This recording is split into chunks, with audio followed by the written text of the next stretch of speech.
Welcome back to another episode of Best Pod Available. Joe DeLeone, Ryan Roberts. We're doing a pre-combine mock draft to get you prepared, mentally ready for what's about to go down in Indianapolis. We're also going to do an immediate after the NFL Combine mock draft, so stay tuned for that. Make sure you're subscribed and hit the like button on this video.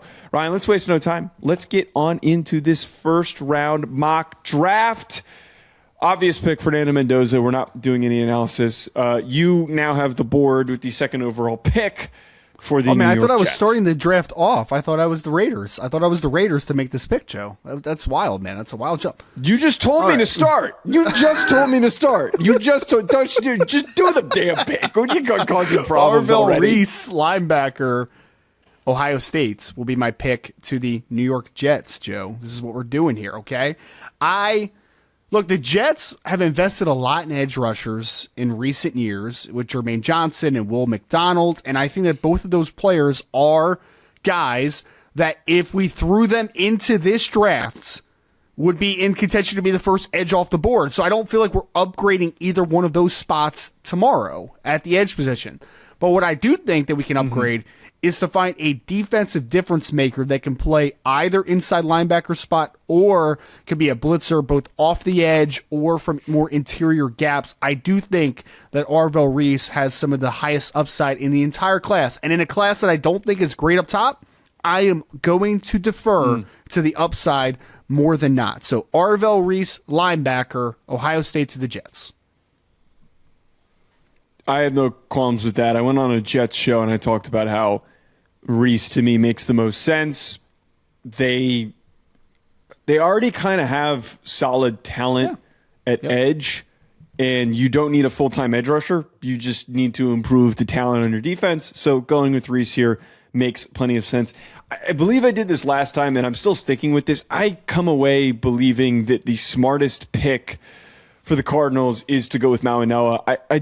We don't really know what will happen with Kyler Murray. It seems like there is he's got to be on. A strong likelihood that they're going to trade him. All the reports have indicated that they're going to trade him, setting up a foundation for who you end up taking theoretically in the 2027 NFL draft. Maybe you bring in a quality free agent or you trade for one of these guys that is theoretically on the market. Adding and rounding out your offensive line after you already have Paris Johnson, I think is just always going to be a sound approach. Maui Noah, one of the highest floor prospects in this class, and I think is going to get regarded as an option for literally any team in the top 10 picks. I mean, if you could probably the only team that you can't make the case for is the Jets, but you can make the case for pretty much all of these teams in the top 10 that he could be that selection, because adding a reliable blocker is always an approach that's going to make your team better. Well, not the Commanders. The Commanders have Connerly and Laramie Tunsil. Commanders is the only one I missed. Sorry, David, to poke hole in your argument there. My apologies. Tennessee Titans. I'm going to go with David Bailey here, Joe, Texas Tech. I really think, and it's interesting because Gus Bradley, their new defensive coordinator, talked a lot about how one of his edge spots is a guy that is a little bit more of a big end, a guy that can reduce down and play on the interior at times, which would lead you to believe that they might be extremely high on Ruben Bain. I'm just waiting to get a little bit more information on Ruben Bain around the league to see if people are as high on him consistently as what the media side is. I do think there could be somewhat of a difference of opinion there, and I think we've seen a little bit of that already. David Bailey secures a big need for this Titans team. We were joking in a group chat yesterday about how someone was boasting about, this offensive tackle shut down the Tennessee Titans pass rush. And I'm like, brother, what are we doing there as far as the Tennessee Titans outside pass rush? Sean Anderson was the one who... Sean Anderson and us got in an argument with him over Will Campbell. Yes. And the fact that we were having a discussion about his best performances, Will Campbell's best performances, because his pressure rates allowed looked really good. And then I pulled the context of the pressures that he gave up throughout the course of the season. And the Titans were one of his best performances, and he still gave up a sack in that game. The pass rushers are Arden Key and Jihad Ward. So I know that Olufemi Oladejo, who we had on the show the other iteration of the shows last year could end up turning into a really good secondary rusher.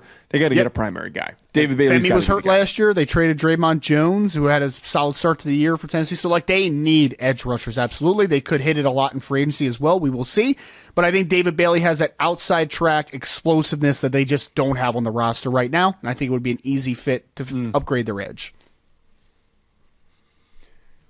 All right, now for the Giants. I think this is the first time that we've done a mock that I've gotten to pick for the Giants, because if I do recall, I believe you usually have been picking for them. Maybe I'm misremembering. I personally would take Caleb Downs, and I also think that Downs is just a Harbaugh guy.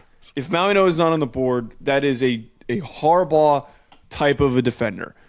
I understand that you are on this plight, and I agree with it, that he is not a generational safety prospect because athletically he's not really in that upper. It's not an athletic category. thing. But this is a draft class. It's not an athleticism thing. I understand.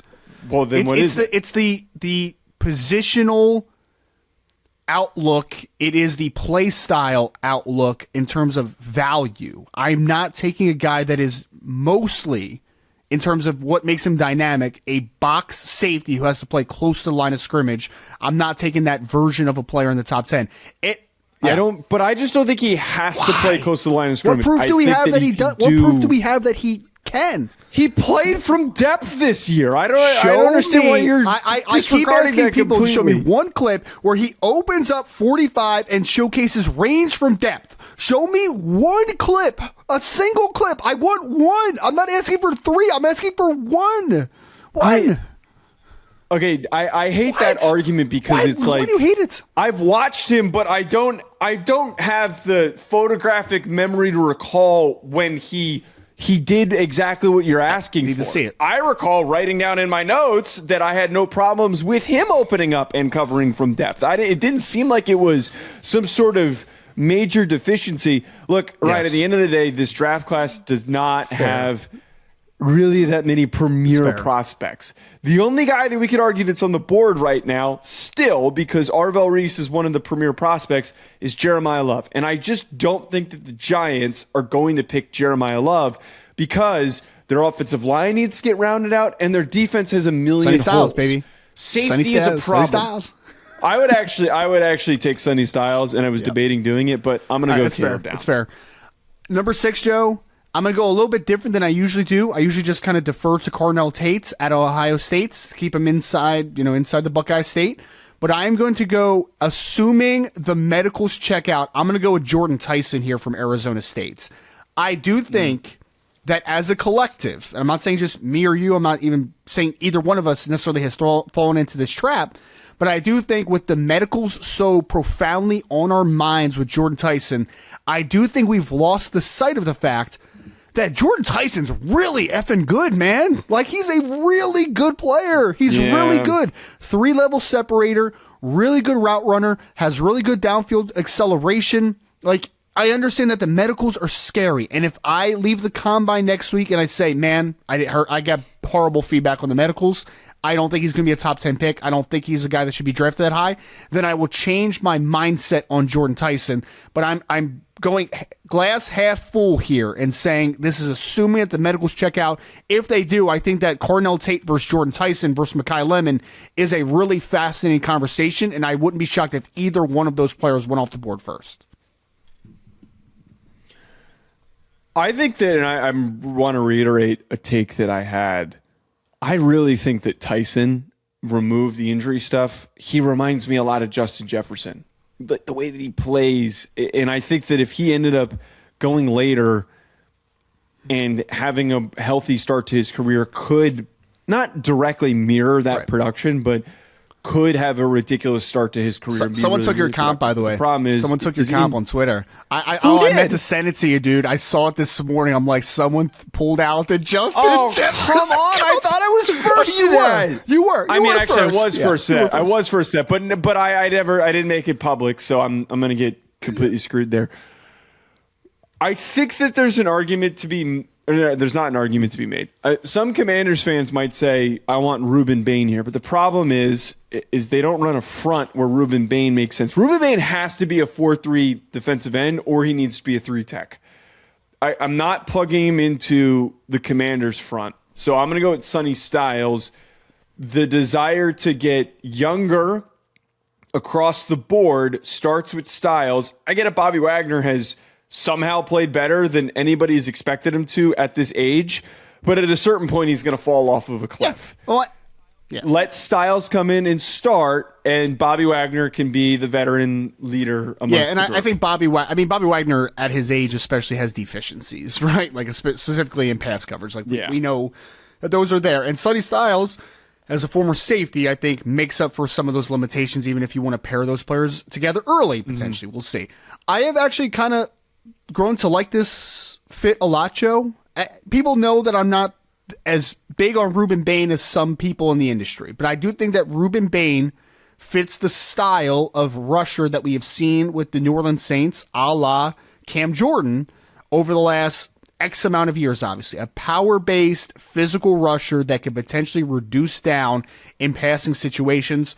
Ruben Bain, I think, would be a nice fit for the New Orleans Saints in their defensive system.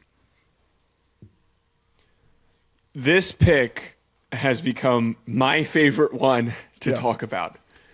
I need Jeremiah Love on the Chiefs so bad.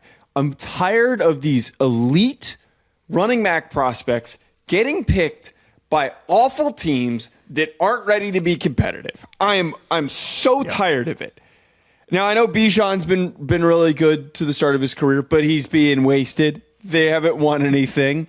Saquon got wasted. He didn't win anything until he went to the Eagles on his second contract. And so far, Ashton Genty was getting contacted well before he could get his, any steam going when he was touching the ball. He was getting blasted every single time he touched the rock. I brought this up why I hated the Raiders taking him, because they weren't ready for him to come in and be as dominant as he possibly could be. I want to see Jeremiah Love on a Super Bowl caliber team. And I have confidence that the front office, the Chiefs, can rework a couple things with the rest of this roster to get them back on track. Could you imagine Patrick Mahomes with a home run threat like Jeremiah Love? And could you imagine Jeremiah Love with the offensive creativity of Andy Reid, who is going to be deploying him? I love it. I absolutely love it. And he's also, I know he's from St. Louis, but the slight connection from where he's from also makes it interesting. It was fun. I don't know if you saw this, Joe. A video surfaced of him at a Kansas City rivals camp the other day, right? Which was kind of fun. I mean, he ran 4.48 as going into his high school junior year. It was wild, But I think just to hit on that real quick, I don't want to belabor it too much because I think we've talked about that fit a million times. I think Patrick Mahomes needs a player like Jeremiah Love in the respect of, they have been putting too much on Patrick Mahomes' plate the last couple of years with zero run game, right? Where you're just you are just, it is Patrick Mahomes or absolutely nothing. I think as he ages, and now he's coming off the injury, you need a guy like Jeremiah Love who can take something off of Patrick. I feel like when we say take something off of his plate, we always think let's get him a new pass catcher, right? But a running back can always be a quarterback's best friend. And I think that initiative to run the football more and to take less off of the pressure off of Patrick Mahomes could be very advantageous for him as he ages. So, yeah. Absolutely. Bengals, going to do a little bit off the wall one here, Joe. A little bit off the wall one, because I usually give him Caleb Downs because he's just at 10 and it makes sense, right? I am going to go with Caleb Banks, the defensive tackle out of Florida, as the number 10 overall selection, which in a vacuum, you're like, man, that sounds early for a guy that is coming off of a foot injury and only played in 3 football games. But we saw it at the Senior Bowl, the type of talent he has is 6'6", 335 pounds. We also, I think, are going to have a big showing from him at the NFL Scouting Combine. If the medicals check out, I think that Caleb Banks could continue to rise in this class. Peter Woods is falling, so I'm going to give Caleb Banks to the Bengals. I hate the people that get upset over this pick because it's generally an uninformed take to just be like, why would he go there? Have you watched the kid play? Have you watched him play? I don't understand why if for some reason people think that he's a bad player. We're talking about Banks, right? Okay. Yeah. Well, they may not have seen. They may not have seen him play. Joe only played 3 games last year, so they may have not have seen him play. But that's my point, is that people are reacting to him returning from injury and barely playing and being rusty. Holy hell. Why is that your the kid is an athletic freak. There is also, he's further along too than you realize. This is not just raw upside. I would take Banks over a lot of any of the just defensive linemen, edge rushers that would be on the board here at 10. So it is a great selection. Dolphins needed a wide receiver. Their secondary is they do, but they did just get rid of Tyreek Hill. But I'd imagine with how they were handling their defensive backfield coming into the season, now Minka is on the trade block. They gotta get something, man, early. And I think that with this corner class, if you can pick Mance or DeLeone and you can get that first corner selection, you need to run to the podium and make the pick. DeLeone, to me, is another one of these prospects that almost isn't getting talked about a lot right now, because it's just a foregone conclusion that this kid is a really good football player. He's got great instincts. He's great when the ball's in the air. He's pretty fluid in coverage.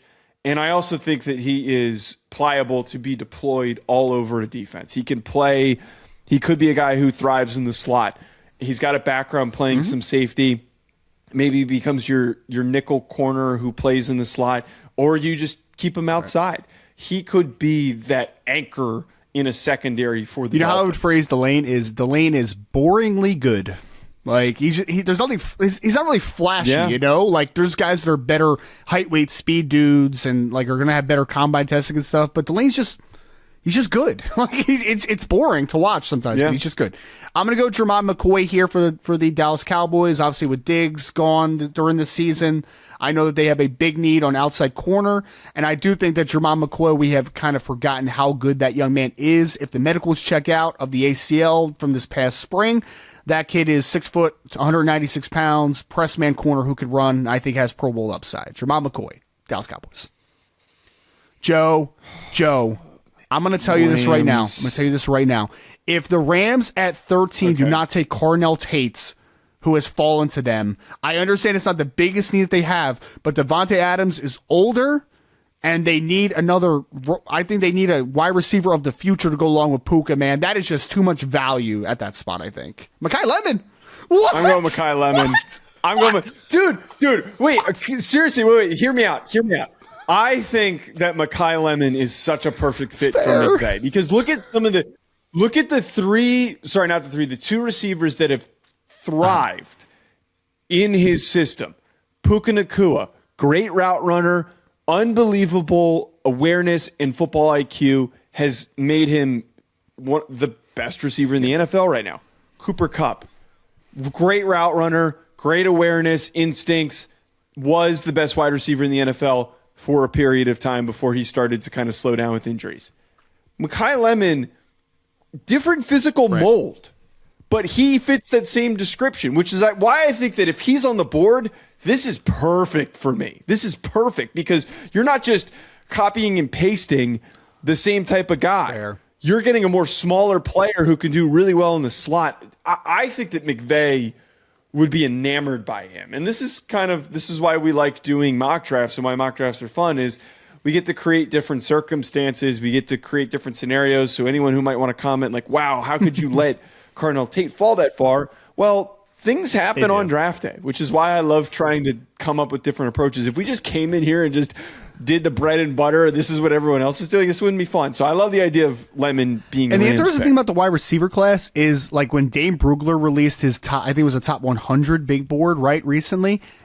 His first wide receiver didn't come up in his ranking until like number 10 overall in his rankings. So like I feel like we've assumed that there's a wide receiver run that's going to start earlier in the top 10, which could happen, but there's also a possibility that it does start a little bit later than maybe even we perceive for it to happen. So I don't think it's I don't think it's I don't think it's crazy that one of Mekhi Lemon, Carnell Tate, or Jordan Tyson will be here at 14 to the Baltimore Ravens. I don't think it's crazy at all. But I am going to go Carnell Tate here. I am. I think that, hey, man, it's value. I think Carnell Tate is a top 7 player, at least in this class in 2026. And he also brings something to the Baltimore that they don't have at wide receiver. They have Zay Flowers, who is a dynamic after-catch weapon, more of a slot Z type of receiver. They don't have a guy that's a true outside threat with length. So I think that Carnell Tate would be an easy fit with Lamar Jackson in Baltimore. Man, Tampa Bay gets a little tricky because they need a linebacker. Yeah. I think they're praying if Sonny Styles is there, but obviously Sonny did not get there. Yeah. Yeah, that's what I was just about to say. That they're a team who's hoping we still have Sonny Styles on the board. Why do I feel like CJ Allen has kind of been disregarded? I still really like CJ Allen. I still have a first round grade Daniel on him. Jeremiah had his media availability this week. Do you know what he said CJ Allen's going to run? Uh-huh. 4 What did he 5s? say? If he runs a 4.5, that's a first round. I think he's a first round pick regardless in this class. But yeah, he because let's go I had CJ written Allen. down. I don't know if you saw it differently, but I had written down like between 4.62 and 4.64, which is still a good number for him because he's like a sawed off dude, right? Like doesn't have like great stride length, right? So like he's got range, but like 4.5 something would be like, oh, that's interesting. Yeah. He could end up being a riser coming out of Indianapolis, and this is kind of a one-of-one replacement of Levante David, who's 6'1", 233. There's very similar physical profile, instinctual linebacker.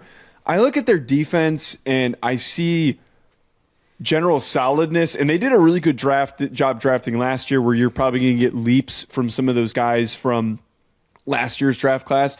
Assuming that they bring back Jamel Dean, who could be highly sought after, I don't look at their offense and think that they really need to aggressively invest in any offensive players unless they went free agency.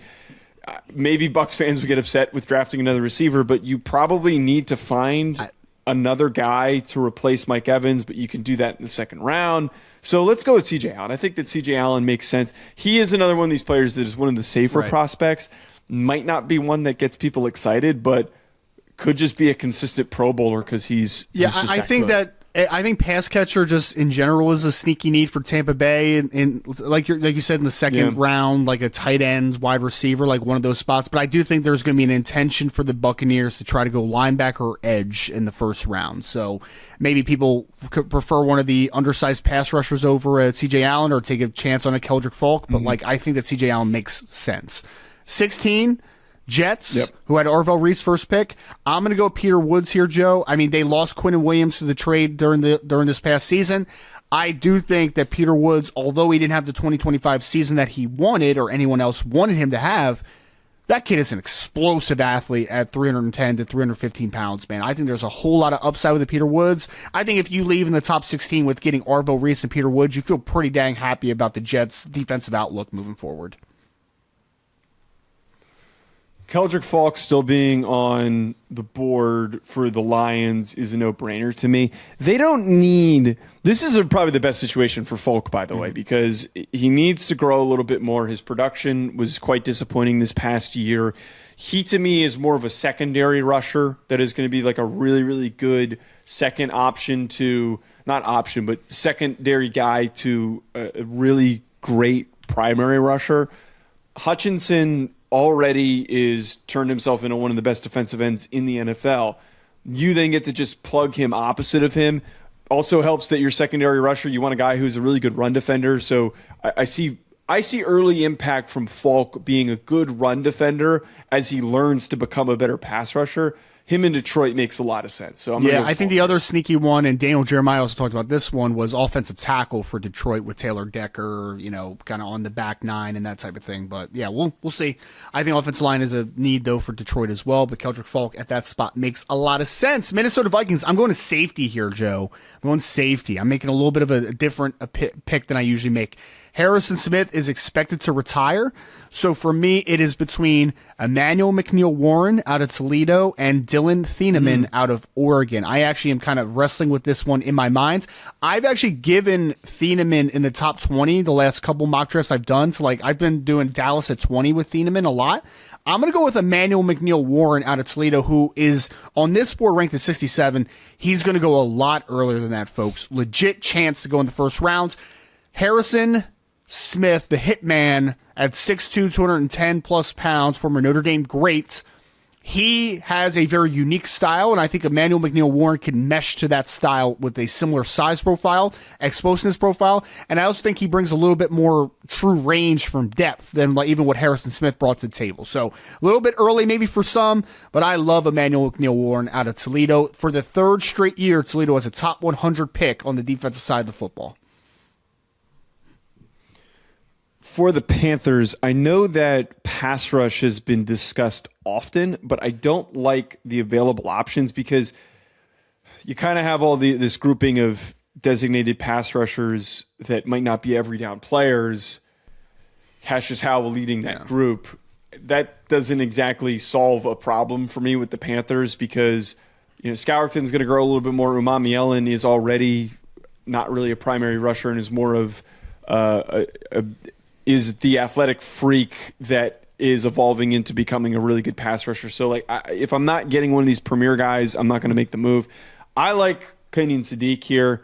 I think that they've got a solid tight end room, but to have another explosive weapon for Bryce Young to really set him up for his prove-it year is the priority. And at the very least, if Bryce Young doesn't work, you've got a crazy athletic and crazy impactful receiver room and tight end room that will set up that next guy. I think it's an interesting fit for sure. I mean, Jatavion Sanders has been banged up, and Mitchell Evans and Tommy Tremble are good depth to a room, but I don't think they're ever going to be a number one tight end. Mm-hmm. Dallas Cowboys, another off-the-wall one. I'm going to give them offensive tackle Monroe Freeling from Georgia, Joe. Monroe Freeling from Georgia. A little bit more off the beaten path here. Spencer Fano is probably going to go earlier than this just in general in terms of what predictively might happen. But I think Freeling, especially what he's going to do in Indianapolis, and he's going to put on a show. Remember, I'd said it here first.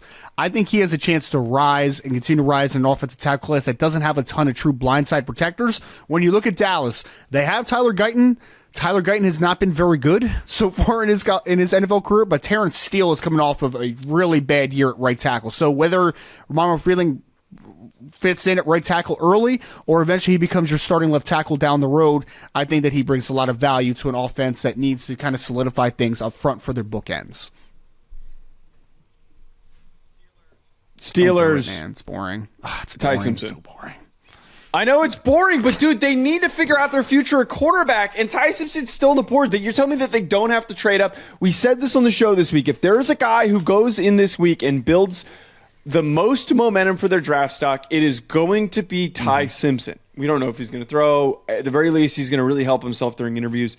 For the love of God, take a quarterback that you could build around and stop duct taping this stupid situation. I don't know if I can truly trust them to do that, but if Simpson's on the board, can the Steelers just take him? For the love of God. I feel like the Los Angeles Chargers, in every mock I've done, it's just Vega Ioane out of Penn State. So I'm going to go different, Joe. I'm going a little different today, man. I like it. Spencer Fano is who I'm going to go out of Utah. I think Spencer has position versatility. He could play right tackle. He could definitely play interior offensive line, either center or guard. So I think that he initially is going to be looked at as an interior offensive lineman for the Los Angeles Chargers. But if they have an injury at offensive tackle, like we saw this past year, where both Rashawn Slater and Joel both get injured, he could be a guy that could potentially swing outside to offensive tackle. Spencer Fano, Los Angeles Chargers. This is the funniest possible option. Oh, no, don't do it. I'm not going to say it. Don't do it. So Dylan Thieneman is already being classified as a guy who will make a name for himself. That's not how I want to say that. He will be a riser coming from the combine because he is going to test better than I think a lot of people were anticipating. He's already got really good instincts, which makes him a promising prospect. They could use help at safety, upgrade at that strong safety position. You're replacing one white boy with another white boy, so we're going to go with Dylan Thieneman. That's the pick here for the Eagles. Joe. Does he get an automatic? If Emmanuel McNeil-Warren's on the board, I think, and Thieneman's off the board, I think that the pick. The problem with Thieneman is that there's mostly the easily projectable outcomes are only hilarious ones, which is the Vikings replacing their white strong safety with another white strong safety, or the Eagles drafting another white defensive back. Those are the only. My only question would be: does he get an automatic invite to be on Exciting Mics? Does he get the automatic invite? Like he's on the team. Not a guest spot. Does he get a full? Just yes, you're on the show. You're on the show forever. I don't know. Oh my God. Browns, Eagles fans are going to hate that so much. Browns. So this one's interesting, Joe, because they need offensive tackles, but they also need every position on the offensive line. So the question is, do you want to go Caleb Lomu to be your hopefully bookend at left tackle, or do you want to go with Vega Ione? I can't say his name. I'm going to take Vega. I'm going to take Vega Ione. I literally said it right the first time, and then I struggled with it there. Dense, physical interior offensive lineman, probably one of the safest players in this class overall, and I think the Browns just kind of need stability. There's a world where if you draft Caleb Lomu, it's like throw him to the Sharks and he gets eaten alive early in his NFL career. I think Ione is a guy that comes in and just kind of rights the ship a little bit for you, right? So the floor, I think, is extremely intriguing inside a guard. So the Cleveland Browns upgrade their offensive line on the interior here. Bears, Caden McDonald makes a lot of sense, but I do believe that the pass rush is where an impact needs to be added. TJ Parker, talk about a guy who could end up making his case for going higher than he was originally projected to at the beginning of this process. I'm going to take TJ Parker. You already have Montez Sweat. Montez Sweat is your guy, but you just need another player to play alongside him. And Parker, similar to as we talked about with Falk, needs to come along a little bit, needs to have more consistent production. Let's go with Parker here, and hopefully that can help their defense play a lot more soundly and a lot more disruptively in 2026. I haven't seen a mock draft lately that has Caden McDonald falling all the way to 26. I am going to take him to the Buffalo Bills because I think he presents value here. And I also think that he frees up Ed Oliver to be a little bit more of an attack style interior player, which is what he does best, the ability to split gaps. So nose tackle, Caden McDonald to shore up the defensive front for the Buffalo Bills. 49ers are going to be looking for more receivers, and Casey Concepcion still being available. Yeah, it's wild. Man, I mean, talk about a Kyle Shanahan wide receiver right there. Concepcion in that offense getting schemed up touches. It will just be that next guy that gets a ridiculous contract or gets traded somewhere else. I think that Concepcion fitting in San Francisco, holy crap, could not have orchestrated. Yeah, the after catch ability is such an easy fit into the Shanahan offense. I agree with you there. Yeah. Houston Texans, you got to fix the offensive line at all costs. I'm going to go Caleb Lomu out of Utah here. I think Caleb could play left tackle. Easy. I think he could play right tackle. I don't know how they view Ariante Ursary, who started at left tackle a lot this year, but he's a guy that has position flexibility to play a couple different spots. So I think you mix and match to find your best five. But I think Lomu can help to upgrade the offensive tackle position, which has felt like a problem for Houston for a while. All right, so they got a receiver. They still need to look to corner. Rams going with Avion Terrell makes plenty of sense. Terrell has also been one of these corners that has just not been talked about a lot, it feels like, because he's already just assumed, hey, that's a first-round guy. He's boringly good. Reliable. He's boringly good. Yes, absolutely. Right. I know who he is. He is steady. He's consistent. He moves well on the smaller side, but there is still value to come out of taking. So I'm going to go with R. Mason Thomas here from Oklahoma to the New England Patriots. It is a conversation between, do you prefer Cassius Howell or R. Mason Thomas as an undersized rusher? I just realized this damn simulator is one of the best simulators, but the damn thing, why is the Patriots pick at I didn't 30? even notice that. I didn't even notice that. I didn't even notice that. God. Dang it. I didn't even notice that. Well, just pretend I... Just It's pretend I have annoying. pick at 31. It's fine. It's fine. R. Mason Thomas. I don't think. I mean, you weren't giving the Broncos R. Mason Thomas anyway, so No. they have a bunch of those guys. Undersized rusher, but if you pop on the Alabama film each of the last 2 years, he plays above his weight class as a pass rusher, man. Incredibly explosive, really good bend. Will never be a great run defender, but I think he's serviceable enough, aware enough, and he competes enough to at least be passable. So R. Mason Thomas, upgrade the New England Patriots pass rush. It is impossible projecting a first-round pick To Denver. for the Broncos. Yeah, I don't. They need a linebacker. They need yeah, but like who's on the board that's a linebacker worth going here? It's fair. They don't really need receivers because they've drafted a lot of receivers. They don't. Are we assuming that John Franklin Myers is gone in free agency? Yeah. I mean, he's got a solid price tag. What I defensive think. tackles do we have?